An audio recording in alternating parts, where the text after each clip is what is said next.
Oh shit. Here we go again.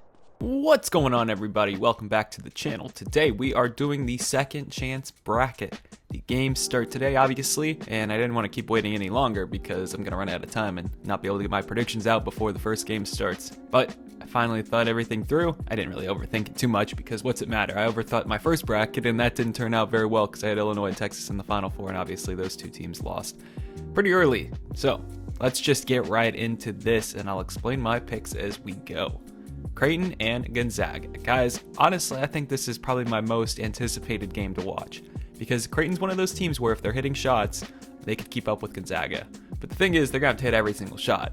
Don't get me wrong, they're going to have to do that. And obviously, Gonzaga is still the team I picked to win it all, and it's going to be hard to go against that. So I'm going to have Gonzaga beating Creighton. I actually like how Creighton has played. I thought they played pretty well versus Ohio. Now, I thought they matched up well with them, and I actually had that in my actual bracket, so I got one right there. I had Creighton originally over over Ohio, and I just don't see any changes happening there. But they had a good run. Getting to the Sweet 16 for Creighton is a huge accomplishment no matter what. Then USC and Oregon. Wow, this USC team, I'll tell you what, those bigs down low, the Mobley twins, they absolutely shut down Kansas, and they played a completely different game than they did versus Drake. And then Oregon, obviously. Oregon with that huge win over VCU. Obviously, I'm just kidding. But anyway, getting past Iowa, I mean, the way they did, I mean, they were so active on defense and their athleticism just overwhelmed Iowa. And this was an Iowa team I really liked. So it was very interesting to see that happen. Now, I thought Oregon could give them a really good game, but I just really liked this Iowa team. And I was wrong on that pick. And I still really like this Oregon team, and having Duarte and Will Richardson in that backcourt's win in March, I think that they're going to get a lot of good shots, and I just don't think they have to score at the rim. Now, they did play like a perfect game versus Iowa, in my opinion. I don't expect them to play like they did that game, but I trust them a little bit more than I trust USC. Now, either way, if USC gets to the Elite Eight, huge props to them, but I'm going to take Oregon in this matchup, so. And honestly, let's just get to the Final Four for that West region. Gonzaga versus Oregon, that'd be an incredible game, but it's going to be hard not to pick Gonzaga because I originally picked them, so it's hard not to go with that. Okay, now down to the East region. This is where the magic happens. This game right here, honestly, is probably going to be the best game of the Sweet 16, even if it's not my most anticipated game. Michigan and Florida State. This is one of those where I really want to pick Michigan. I don't really love Florida State, but the way I saw Florida State play over Colorado, I mean, it's hard not to go with that length. And as long as they don't turn the ball over, I think they can get past Michigan. Now, Michigan's a team that I thought was playing very, very well.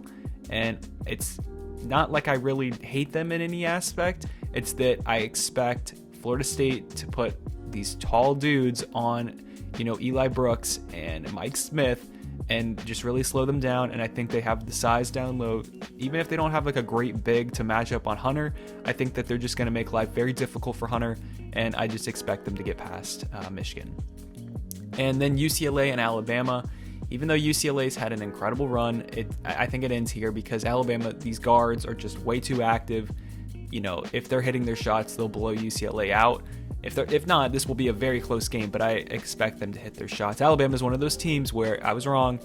That Iona game, God, that was so much fun to watch. But just the way they pummeled Maryland. I mean, good Lord, this Alabama team, they can score so fast, and they always play good defense. So it's hard not to go with them against UCLA. I think Mick Cronin's run ends there. Then to get to the Final Four, Florida State versus Alabama, this will be a really, really good game. I don't think any Elite Eight game is going to be bad. But I do think this Alabama team gets to the Final Four because I expect them to turn over Florida State. I don't really think Michigan can turn over Florida State, but I think Alabama will be very active, and I just think that they can kind of overwhelm this Florida State team. Either way, whoever gets to the Final Four, if it's these two teams, so be it. I hope, just seeing either of them make the Final Four would be awesome. Okay, moving on to the South, we have Baylor and Villanova. I expect Baylor to win this game. I don't want to say pretty easily because it's always, Jay Wright, but going into the tournament, I thought if a team had good guards, they could match up with Villanova pretty easily, and that's what Baylor has. And Villanova, despite playing pretty well in the tournament over North Texas and Winthrop, it's North Texas and Winthrop. It's not Baylor. Baylor is a different breed. They're up there with Gonzaga. So I just expect, in my personal opinion, I expect this to be a blowout in a way, but if it's not, it's because, Jay Wright, he's great with a game plan strategy. And even when it's always the Jay Wright teams that you kind of, don't really overhype. Those are the ones that always get a little bit further. And I think this Villanova team is tough. They've played tough, but this game's going to be in Hinkle. And I saw Villanova play in Hinkle earlier this year, and they lost to a Butler team that wasn't very good. So got to ride with Scott Drew and Baylor. That's my team. And then Arkansas and Oral Roberts. I think that this Arkansas team, I had them in the Elite Eight, so it's hard not to go with them again. So I'm going to ride with the Muss Bus here. It gives my bracket a little bit of continuity from the original one, because got some picks right, finally. I feel like my entire bracket's just destroyed. But Arkansas and Oral Roberts, I think that this Arkansas team will be able to overwhelm Oral Roberts. They've played Oral Roberts already this year, so I think they're going to be ready. They know what to expect. Eric Musselman is great at making adjustments in halftime, one of the best coaches in college basketball. And Oral Roberts' run, I think, ends here. I think that they got lucky to play Florida, which I didn't think Florida was very good. And they kind of got lucky to beat them at the end because they came back. And then that Ohio State game, yes, that was very impressive. I'll give them that one. But I just think it's hard to beat. It's hard to beat a team like Arkansas. I mean, they just have guards that can overwhelm, Moses and Tate and Note. So I just don't expect them to get past Arkansas. It was a great run, but I don't see it. And then to get to the Final Four. Now this would be, this would terrify me for Baylor playing Arkansas because they have the guards that can match up with their guards. It's really going to come down to probably the last second, but I got to ride with Baylor. Just have to. So I picked. Even though I think Arkansas can get to the Final Four pretty easily, I just have to ride with Baylor. So got 3 teams in the Final Four. Now let's figure out the Midwest because this is where the madness really happens. These 2 games, I don't even understand. So let's talk about them. Loyola and Oregon State. This Loyola team, they feel like a team of destiny. They obviously have Sister Jean. They've got, they just completely ran Illinois off the court. It wasn't even close at all. And then this Oregon State team, I just don't understand how they've even gotten here. I mean, the run they went on at the end of the season to win the Pac-12 tournament, and then obviously to beat Tennessee and Oklahoma State. In my opinion, they have the best wins of any team in the tournament right now. Maybe Loyola has the second best because they beat a really good Georgia Tech team, but they were without their big, and then obviously they beat Illinois.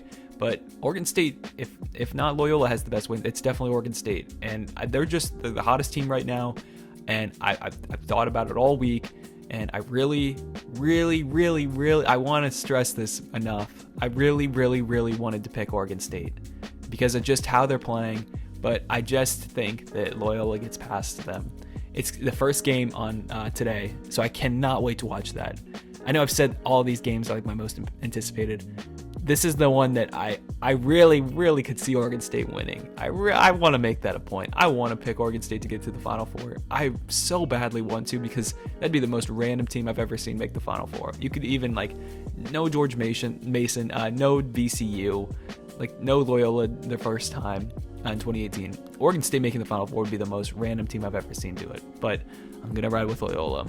Then moving down to Syracuse and Houston, I think that, Buddy Boeheim is playing outstanding basketball right now. And it's hard not to think that Syracuse will win this game. Playing that zone, it's always a challenge. And then there's Houston. Houston's a team that plays really tough, and I don't think they had the, the best game versus Rutgers. Obviously, they were very lucky to even win that game versus Rutgers. If Rutgers was a better team, they probably would have closed that out, but Houston survived, and now they have a matchup with Syracuse. And I just think that this Syracuse team is playing at a really good level right now. And I want to pick Houston, but I don't love this team. This is one of those teams I didn't love coming into the tournament. Yes, they play very hard, but Jim Boeheim is one of the best coaches in college basketball. And I think that he'll be able to slow down. I think they'll be able to control the pace of the game. Houston's one of those teams that wants to control the pace because they want to play very hard, and I think that Syracuse will slow them down. They're going to play a style of defense that will frustrate Houston, and I just expect Syracuse to get to the Elite Eight. So that sets up an Elite Eight between Loyola and Syracuse. And the past time Loyola made the Elite Eight, they made the Final Four, and I think the last two times Syracuse made the Elite Eight, 2013 and in 2016. They made the Final Four. So this would be a matchup between 2 teams that just, both 2 teams are teams of destiny where they always make the Final Four if they get to the Elite Eight. And this is one of those games that I have no idea what would happen. But I do think that Loyola gets to the Final Four based on how they're playing right now. If not Loyola, I would have picked Oregon State. But the way Loyola's playing right now, it's hard not to think they won't make it. They're playing very good basketball. Obviously, a top 10 KenPom team. Shout out to KenPom, the best college basketball website on planet Earth. They're like, the statistics line up, the data, and even just watching how they play basketball. They play they really remind me a lot of 2011 Butler and 2010 Butler, where they have a really good coach that plays a very specific brand of basketball. They focus on the defensive end. Everybody's bought in. And it just reminds me of that, honestly. And that's a huge compliment because I'm not the type of person that's ever going to compare somebody to Butler, like those two Butler teams. Those teams are like why I love college basketball. And I just think Loyola, they remind me a little bit of that. So it's hard not to pick them to get to the Final Four. So in a matchup in the Final Four, we have Gonzaga and Alabama and Baylor and Loyola. And I'm not going to waste anybody's time here. I have Gonzaga versus Baylor in the Final Four, and then Gonzaga winning it all. And I think that Gonzaga and Alabama, that would be a fantastic game. I think that Alabama would match up with Gonzaga. They could definitely keep up with them.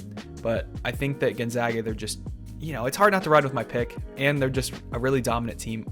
So that's why I have them beating Alabama. And then Baylor and Loyola, same thing with Baylor. I think that they just have a way better team than Loyola. They can shoot. And I just think that they'll be able to keep up with, that frustrating style of defense that Loyola presents, and they'll be able to match up with their offense. So that's my Final Four. And obviously in the national championship game, I have Gonzaga beating Baylor because that was my original pick. So, and again, like I said the first time, it'd be by 5 points. And I think this would just be an outstanding game. This is what I want. If Gonzaga and Baylor play in the national championship game, that would be the greatest national championship I've ever seen, at least matchup-wise. It'd be between two teams that I wouldn't care who wins, honestly. This would just be amazing. And yeah, that's my bracket for you guys. I hope you enjoyed. Let me know down in the comment section what your bracket is. And I'm going to make another one of these when the Elite Eight gets around here, so hopefully all my picks are still right by then. I don't have to change too much, but if not, then I'm going to have to change a little bit. And hopefully it's in that Midwest region because that one is just going to be a blast to watch. So that's going to do it. I'll see you guys in the next video. Peace. Enjoy the games.